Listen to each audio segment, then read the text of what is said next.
প্রধানমন্ত্রী তারেক রহমান বলেছেন, নিরাপত্তা কৌশল যেন সরকার প্রধানকে জনগণ থেকে দূরে ঠেলে না দেয়। পিজিআর-এর ৫১তম প্রতিষ্ঠাবার্ষিকীর অনুষ্ঠানে তিনি আরও বলেন, সশস্ত্র বাহিনী যদি দেশপ্রেমে উদ্বুদ্ধ হয়ে পেশাদারিত্ব বজায় রাখে তাহলে দেশের স্বাধীনতা কখনোই হুমকির মুখে পড়বে না। এর আগে সকালে পিজিআর-এর প্রতিষ্ঠাবার্ষিকীর অনুষ্ঠানে যোগ দিয়ে রাষ্ট্রপতি বলেন, সশস্ত্র বাহিনীকে চতুর্মাত্রিক বাহিনী হিসেবে গড়ে তুলতে সরকার অঙ্গীকারাবদ্ধ। মমিতা জান্নাতের প্রতিবেদন। প্রেসিডেন্ট গার্ড রেজিমেন্ট, সংক্ষেপে পিজিআর, বিশেষায়িত এই বাহিনী ১৯৭৬ সালে প্রেসিডেন্সিয়াল সিকিউরিটি ফোর্স নামে গঠন করেছিলেন রাষ্ট্রপতি জিয়াউর রহমান। এই রেজিমেন্টের মূল কাজ রাষ্ট্রপতি, প্রধানমন্ত্রী সহ ভিআইপি ব্যক্তিদের সার্বিক নিরাপত্তা ও প্রোটোকল দেওয়া।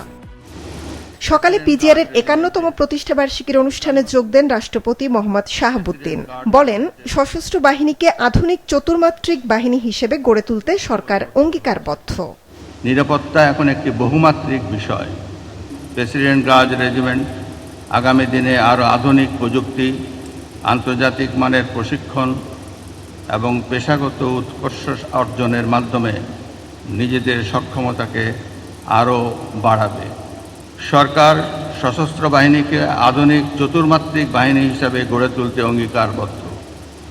দেশের প্রতিরক্ষা পরিকল্পনা প্রণয়ন ও প্রস্তুতি, প্রতিরোধ সক্ষমতা বৃদ্ধি ও জাতীয় নিরাপত্তা কৌশল নির্ধারণে নেওয়া হয়েছে সবার আগে বাংলাদেশ নীতি।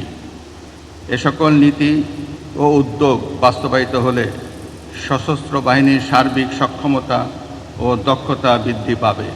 পরে সেনানিবাসে বাহিনীটির সদর দপ্তরে আয়োজিত অনুষ্ঠানে যোগ দেন প্রধানমন্ত্রী তারেক রহমান।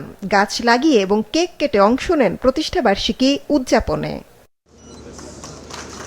এ সময় প্রধানমন্ত্রী নিরাপত্তা কৌশল যাতে সরকার প্রধানকে জনগণ থেকে দূরে ঠেলে না দেয় সেদিকে বিশেষভাবে লক্ষ্য রাখতে পিজিআর-এর কর্মকর্তাদের প্রতি আহ্বান জানান। তবে আপনাদের প্রতি আমার আহ্বান, নিরাপত্তা কৌশল এমনভাবে বিন্যাস করা জরুরি জনগণ যাতে নিজেদেরকে সরকার প্রধান থেকে বিচ্ছিন্ন মনে না করেন। একটি গণতান্ত্রিক সরকারের প্রধান হিসাবে আমি জনগণের বিশ্বাস এবং ভালোবাসার উপরে আমার আস্থা এবং নির্ভরতা বজায় রাখতে চাই। সুশৃঙ্খলতার স্বীকৃতি হিসেবে পিজিআর এবছর ন্যাশনাল স্ট্যান্ডার্ড পুরস্কারের জন্য মনোনীত হওয়ায় অভিনন্দন জানিয়ে সরকার প্রধান বলেন, সশস্ত্র বাহিনী যদি দেশপ্রেমে উদ্বুদ্ধ থেকে পেশাদারিত্ব বজায় রাখে তাহলে দেশের সার্বভৌমত্ব আর কখনোই হুমকির মুখে পড়বে না। আমি বিশ্বাস করি, সশস্ত্র বাহিনী যদি দেশপ্রেমে উদ্বুদ্ধ হয়ে কঠোর নিয়মবর্তিতা অনুসরণ এবং পেশাদারিত্ব বজায় রাখেন তাহলে দেশের সার্বভৌমত্ব আর কখনোই হুমকির সম্মুখীন হবে না বলে আমি বিশ্বাস করি, ইনশাআল্লাহ।